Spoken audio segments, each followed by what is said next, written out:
can defer their premium payments for health insurance for up to 2 months. We hope that this will give them some relief during this time, and health insurers must allow employers to continue covering employees even if the employee would otherwise become ineligible because of a decrease in the hours that they worked per week. They will be issuing the details of this very soon, sometime within the next few minutes, I hope.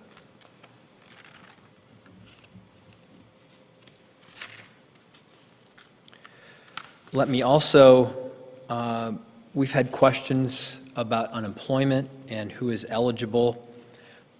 Governor DeWine, along with Governor Inslee of Washington, Governor Dunleavy of Alaska, and Governor Pritzker of Illinois, today sent a letter asking President Trump to immediately unlock existing federal funding in the disaster unemployment account, declaring that would declare a major disaster and make funding available for 1099 or other types of employees who currently are ineligible for unemployment, or to ask Congress to make this funding available critically for the prompt relief that we need for these employees.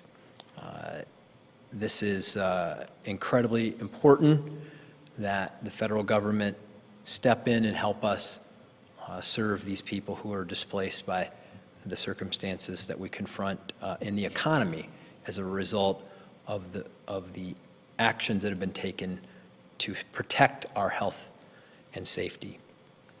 On a bit of hopeful news, I know that the governor has really asked the educators of this state to do all they can in this interim time period to help make sure that learning continues in our schools.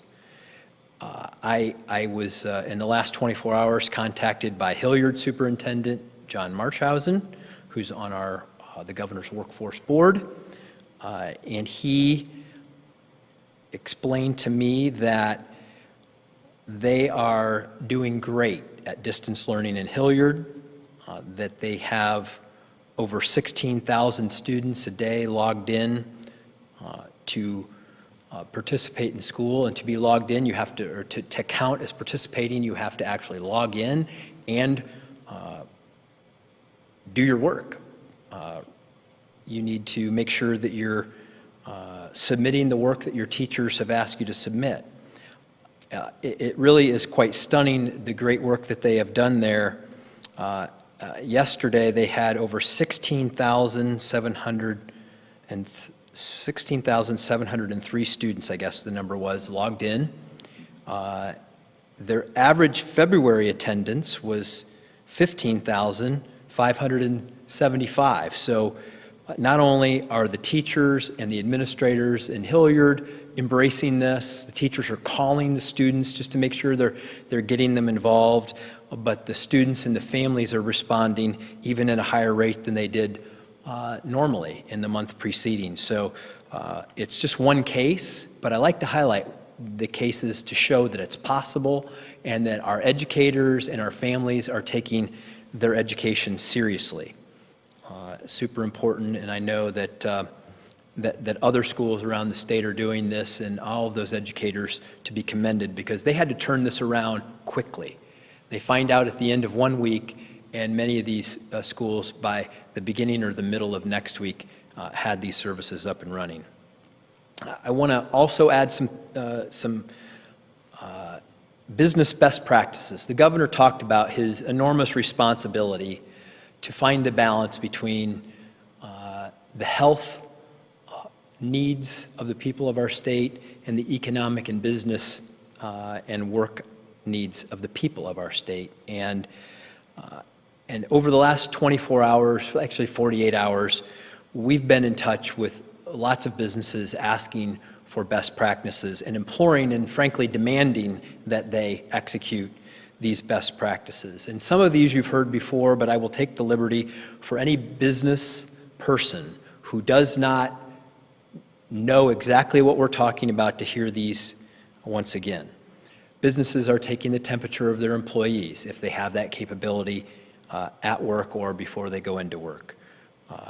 They're asking employees to do that at home if they don't have that capacity. They are dedicating people to specifically clean all of the surfaces, door handles, rails, all the things where somebody might touch them. They have adding dedicated personnel to clean those surfaces. They are removing chairs from areas where they're too close together and where people could congregate. They're staggering breaks and lunch areas so that people don't congregate in one location. They are carrying out the 6-foot rule. And I know that one suggestion that we had from a small business that they did, coffee shop, we don't want people, we have carry-out business and delivery business going on at our restaurants. We don't want people congregated tightly in lines. They put pieces of tape down on the floor with the sign that says, every 6 feet, please, respect one another. And that's capable, anybody's capable of doing that who's similarly situated. They've asked employees to stay at home after work and to not travel outside of the workplace. If anyone is exhibiting any symptoms, they immediately send them home. Many businesses have gone to A and B shifts so that they can spread out the number of employees. They might have one group of people work during the day and the other group work in the evening so that they can avoid tight congregations. People have also identified an individual at their particular facility or in a particular part of their facility to be in charge of enforcement of these rules, to own it, to make sure that the rules that they establish are being implemented system-wide. They are making sure that there's available sanitizing supplies for their employees. They're banning any gatherings without personal spacing. We see that here in the State House when there are meetings that go on where you have to spread people out so that they are not close together when you're doing your work. No community gathering space. You may have a coffee maker where people gather, no more. You got to stop that kind of stuff. You can't have people going in to the same location, gathering without it being clean and sanitized. No sharing equipment without it first being disinfected. And obviously the one that Dr. Acton and we all talk about all the time, washing your hands and not touching your face. These are all things employers are doing to make sure that they're acting responsible. But as the governor noted, he and I both get these messages of employers who aren't doing these things. For those of you who are, keep doing it, keep leading. For those of you who aren't, you are acting irresponsibly and you're putting us all in jeopardy, and it needs to stop. Grocery stores. Have been talking with grocery stores over the last 24 hours. They are all hiring. They are in some cases even offering bonuses for people who are working there and people who will sign on with them. They are essential to our supply chain, and they ask that everybody be patient and cooperative and not treat their employees or other customers with, or don't fail to treat the employees or their customers with respect. We have to respect each other. And that brings me to just a final couple points I want to make. One of these grocery stores told me about literally a fight breaking out between customers over toilet paper. Over toilet paper. Come on, folks. We have to be better than that. We have to be better than that. We got to treat people, got to treat each other better than that. We got to respect people in their workplaces. But I'll also tell you another story of a courageous state employee. This person is vital to keeping the technology behind that unemployment system up and running.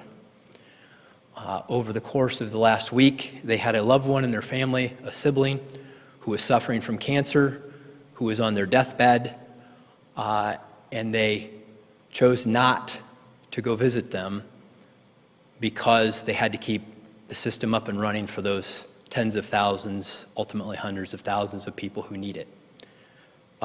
It was a selfless act. I want you to put those two back to back and think about it. Which side of this do you want to be on? Which side of this do you want to be on? How do you want to remember yourself as we went through this? Because tough times reveal our character. They'll reveal us as being selfish or selfless. And that's also true of our society. Think about this in those terms. How do you want to think about yourself on the backside of this when we got out? Do you want to remember yourself as somebody who contributed to the good of our world, to the good of our state? Or do you want to be fighting in a grocery store over toilet paper? We're better than that. It's time to lift our spirits to the calling of our better angels. And I know that we're capable of doing that. And so those of you who are, thank you. Inspire others. Well, as we've said, today is certainly a somber day.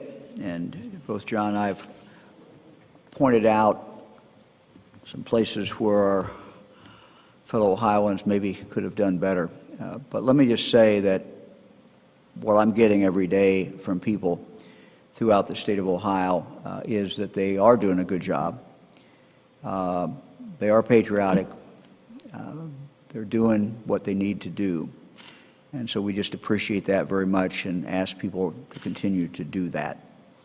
Yesterday I talked about likening this to Pearl Harbor when we'd been attacked. And today I would want to read you something I received. I called upon all Ohioans yesterday to fly their flag. I see that a number of you are doing that.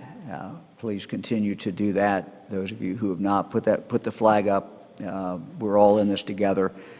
We have been attacked, not by a foreign enemy, but certainly by this god-awful virus.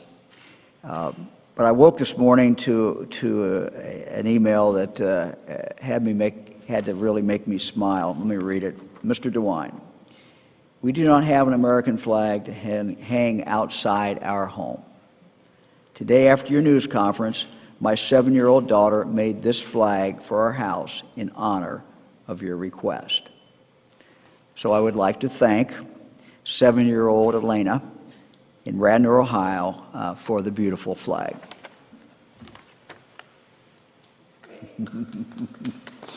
Great work.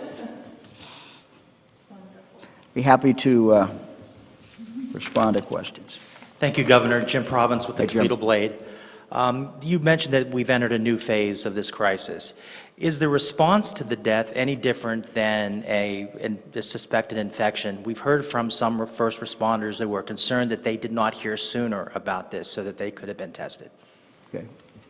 We'll let Dr. Acton take that on. Yes, Jim, the response would be very similar. And the second, it's very important, and I'll say this, to nursing homes, to hospitals, to anyone who is encountering someone who you suspect or is diagnosed with COVID, reach out to your local health department. In hospitals, they have infection control folks. Sometimes people forget those folks exist. The sooner you reach out, the sooner that investigation starts. And as you can see, some things go in a different pace, and I think in this case, it was a little later in notifying. So the second that starts, they get out and start going to every contact. So it's really important that we engage our local health departments in every investigation. And I know we've been restricting who can get a test. Does that change now that we know that there's been a death? Yes, you know, when there's a cluster or a death or a person in that sort of situation, we know there are those contacts. They will also be considered. And then they're also taught what to look for. Again, our testing, I'll have more for you tomorrow. I'm talking to all our hospital CEOs a little bit later this afternoon. We're all talking about, you know, the issue on testing has been put down to the states. My emergency operating team is looking at what all we can do. People are inventing things, but right now, first responders, healthcare workers, people at high risk, certainly people associated with a case like this, would be the people to go to first. And I just want to say one other thing. It's important to know that most of us will stay home with this virus. We might not even be tested. You hear that called the mild to moderate group, but I don't want people to take that so lightly. When you get this, a lot of people, from what I'm hearing now, and we hear more stories every day, feel pretty awful. It might be up to 2 weeks of feeling awful. So, you know, I don't want to make it lightly. We call that, just because you stay home doesn't mean you don't feel good. And really work with your provider to help you get some symptom relief with that. As we said, it's the 20% that are going to be really pressing in on our healthcare system. And there might be people, even in a nursing home, that stay and convalesce in place, even knowing they have the disease, but they're not needing hospitalized. And similarly, it'll be comfort measures and supportive care. And then you just watch for symptoms that make you think it's more urgent to go to the emergency room. Thank you. Hi, Dr. Acton. Molly Martinez, Spectrum News. You said earlier this week that, you know, if you begin to show symptoms and you're otherwise healthy, stay home, just assume you have it. But we've been getting emails from viewers saying that they have been tested and it's been weeks and they still haven't had any results from those tests. Oh, boy, you know, our laboratory is turning tests around in 24 hours. And I just want to say again, to folks out there, even hospitals, we really need to use the ODH lab when possible, because I think some of the companies that people are shipping out to are way behind. They're prioritizing. Remember that there's a lot of prioritization of resources based on the cases states have, or if they're one of those really like hot zones out on the coast right now. And the thing is, here in the Midwest, it's been made light of, but this is everywhere. This community spread is everywhere, and we can't show you a number of cases that we haven't been able to show. So it's really important to take advantage. We have ramped up testing capability. We don't always have the test kits yet, but if that test is done and you want a quick result, get it to the Ohio Department of Health laboratory. And there's information on our website how to do that. Thank you, and thank you for your work. Thank you. Kevin Landers, WBNS 10 TV. Governor, you mentioned about the bad actors and businesses in our community. We are getting a lot of emails at our station specifically regarding call centers. Are those the businesses that you are receiving complaints about as well? And to Dr. Acton, regarding pharmacies, they're among the last standing, and because they're the most easily accessible health professionals, patients are coming in with symptoms and understandable questions, and the pharmacy board is asking for pharmacy benefit managers should immediately cease all audits while the declaration of independence declaration of emergency is in place, so that they can provide easy access to patients without doing audits, and that patients don't have to come in to get their prescriptions, and people feel that may be another concern. Thank you. As far as the call centers, the complaints I got did include call center, but it certainly was not confined just to call centers. It was a wide range of different types of businesses. And I'll talk to our partners in pharmacy and look into the kind of policy change you're talking about. A lot of regulations. I told you a long time ago we're going to be breaking rules and making things easier for everyone to do what they need to do. So I'll definitely take that back with me. But also I know there's been some news about medicine, mainly anti-malarials out there. And I've been talking with the pharmacy board in terms of how to handle that and a rush on those drugs to make sure that we don't have that in the state. Thank you.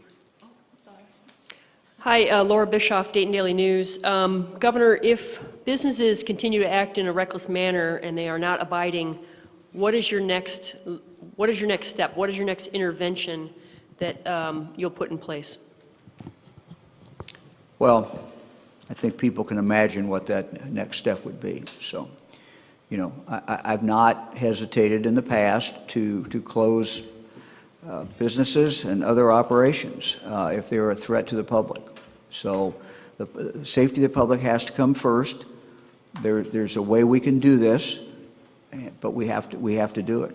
So, you know, I think I've demonstrated that, you know, I'm going to put the safety of the people first. And we try to get that sweet spot, we try to balance it, but I'm going to err on the side of protecting people, and that's people can be assured that, everybody can be assured that my decisions will be based on that. I had a real quick question for Dr. Acton, just to clarify, if someone gets a negative test on COVID now, it doesn't mean that like a week or two from now, they can't get exposed to it and then That's have right. it? Okay. That's right, and early on in an illness, it depends on the viral load, and so sometimes really, really early on, we've heard anecdotes of that not showing positive yet.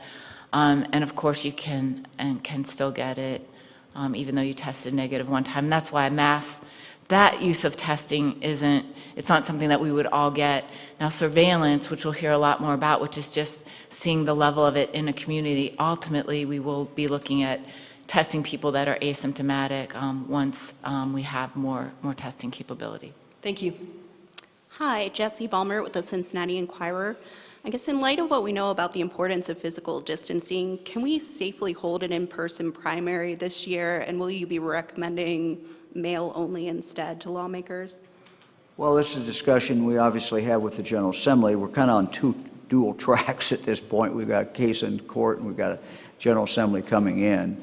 But I think that at a minimum, we would want a significant enough time for people to be able to obtain and return absentee ballots. It's a two-step, as you know, a two-step process. You've got to fill it out. They got to say if they want a Republican ballot, Democrat ballot, independent ballot. They got to ship it in. Then it's got to be sent back. Then they got to fill it in. Then it's going to be sent back. So we don't want to do this overnight. At the same time, we're conducting this when a war is going on. I mean, literally, we're conducting this when we're fighting the virus, and we know that there'll be more and more of our fellow Ohioans who are becoming sick.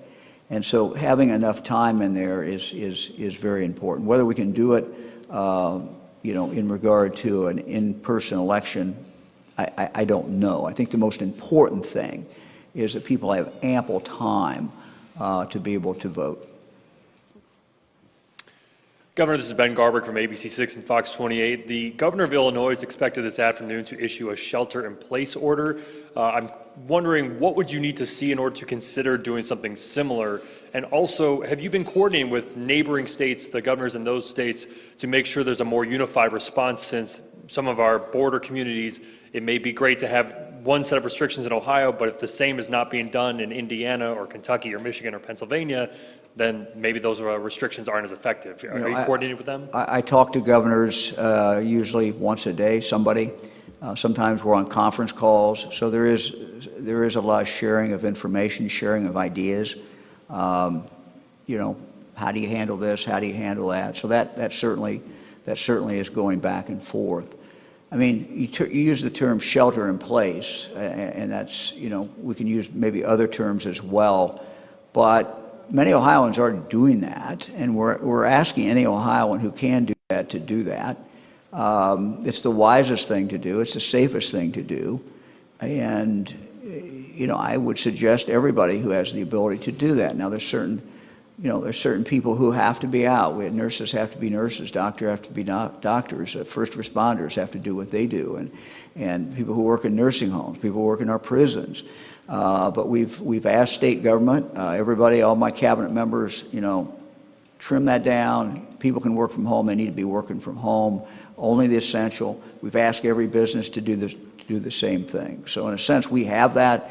We just don't have that for everybody. But even if you would issue an order today, if I would issue an order today, you've still got to have a whole list of people you exempt, or we're not going to eat, or we're not going to, be able to continue to function. So sometimes, it's not all black and white. It's not either shelter in place or not shelter in place. We are sheltering in place, and I would take this opportunity one more time to say to anybody, don't travel. If you're coming back from Florida or someplace, stick around home. Don't go anyplace. We don't want that being, whatever it is, we don't want the virus being brought in, and you don't know, and no one knows whether or not you have it. But for everybody else, if you can stay home, you need to stay home, and that's just the wisest thing to do. Thank you. Hi, it's Andrew Welsh-Huggins with the Associated Press for Dr. Acton. Why are there it appears to be significantly more male patients at this point than females. Does that represent a pattern of testing geographically, chronologically? Does it represent some kind of reaction to the governor's orders and your orders to stay away from large crowds by gender somehow? You know, I've asked myself the same questions, and, you know, my team's going back, they're looking at a lot of data from other countries as well. And I saw that same predilection in some of the China data. And I'm very curious to find out, you know, this is not enough data, this is not a sample size that you could really draw any conclusions from. There was some, like, women are following the rules and maybe men, you know, we've had, like, you know, are there other explanations for this? Why would that be? But this is just too little data. You know, it's skewed who we're testing and not testing. It's not uniform across the population. So we don't have an answer to that yet, but it's part of the typical demographics that we give, including the age range, which again, even medians can be very skewed by numbers of cases. But I have to say, we are seeing in this country, and there is some good data that was out in pediatrics and elsewhere about young people getting this and getting sick. So I just want us, teenagers of every age, I've told you the 1 in 250 that die of 40 to 50-year-olds, and we're seeing a lot of younger people getting sick. So I just want everyone to take that seriously, knowing that we'll learn more every day, every hour about this. So thank you for that question, though. I'll be with you when we find the answer. Thanks. Dr. Acton, Mike Campbell from WHIO-TV in Dayton. Hello. At the Washington news conference today, the Vice President said that they were reaching out to states, making it easier for them to get medical supplies from the federal level. I wanted to ask you if that is actually happening, and then also if you can talk about how many masks and ventilators you have on hand versus how many you'd like to see for the need coming down the road. So I absolutely, and I've been promising folks, we're doing an inventory right now, and it's one of the things I'll be talking to the hospital CEOs and CMOs about in a little bit. So we're going to share the data as we have it, because we're trying to map it across the state. We're also drawing in, as you know, a lot of supplies from the non-essential surgeries that have stopped and other things that are coming in. One of the interesting things the President did that I think might have gone unnoticed is this taking of the construction industry supply, which is fairly large. And I also want to say that a number of major businesses that reside with headquarters in Ohio have said they have access to some supplies. So we are actually creating, a lot of this we're creating for the first time, a whole logistics stream, trying to get a supply chain. This is not part of my normal public health expertise. I've been talking to people who have done this for major corporations. I've been talking to some people who are wanting to help us invent software to track it. But it's going to be an imperfect system. But again, notify your EMA locally if you have supplies. We will definitely take them. We do anticipate severe shortages, so we're taking everything we can get. Thank you. Hi, Governor. Jeremy Pelzer at Cleveland.com. I wanted to see if you had an update about closing or limiting daycares, and if so, how you determine which should close and which should stay open. You know, we're not there yet, but as I think I indicated yesterday, a number of the children in daycare have already been taken out. We've encouraged people to do that when people had the ability to do that. So our daycare numbers are down significantly. I'll try to get to you those exact numbers tomorrow.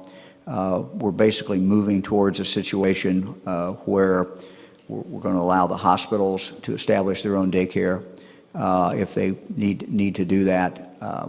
Again, it's coming down to only essential, people who are essential. What we want to make sure before we issue the final order to close the other daycare centers is that that child has somewhere to go during the day. So that's coming.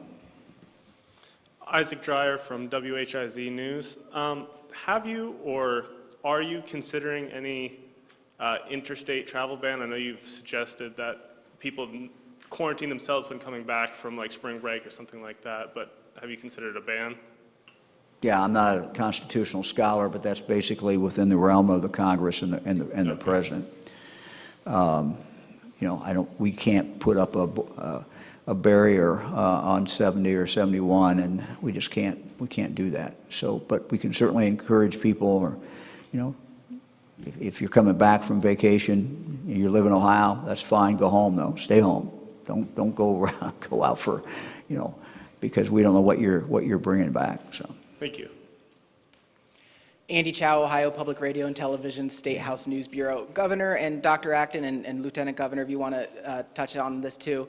For the past couple of weeks now, your administration, journalists, we've all been trying to spread the word that this is something to take very seriously. You have to stay at home. You have to practice social distancing. And like you said, we've already heard cases of people not taking that seriously. But on the flip end, there are people in Ohio who are taking that very seriously, almost maybe panicking. What advice do you have for people to try to balance taking this seriously without freaking out? Well, I'll start, and this is more in Dr. Acton's realm probably than mine. But, you know, I think that if people do the things that the doctors are telling them to do, they've done everything they can do. And, you know, they should then go on about their life. Now, it may be a little different life, but, you know, they'll be reading more books, they'll be watching more Netflix, they'll be, you know, taking walks. Nothing wrong with going outside, taking walks, you know, keep the 6-foot distance. But this is not, we can't panic over this. And because we're going to be doing this for a while. And so what I would just suggest is that people get into a routine. You know, most of our life is controlled by routine. Well, we got to change our routine and come up with a routine that makes you happy and that is consistent with how you want to live, but it's also consistent with the rules now that we have to live under to make us, you know, to make us as safe as we can. So I think it's people kind of getting used to it. It takes a little while to get used to it. But find some other joys. You know, some people have been emailing Fran about her chicken and noodles, and they've been making noodles. Well, somebody sent her a thing yesterday, so I'm getting ready to make the noodles. And somebody else said, my mom and I were watching you, and we decided, okay, we're going to go cook right now, go in the kitchen and cook. So, you know, people who are already in a house, they're already in a house, they're already living together, they're already together. I mean, people can do things. You know, write a letter.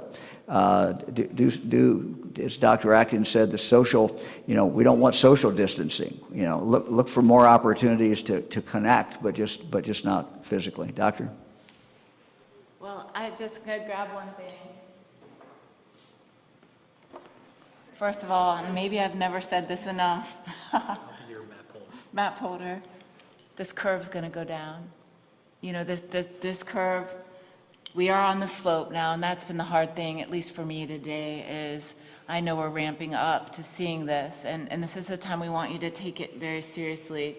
This will last, and we don't know exactly how long, but it won't last forever, and it will pass, and we will have treatments, and maybe even sooner or later, some things that might help us. So I want people to know this isn't forever, but it is shocking, even to me, and my family, to change who we are.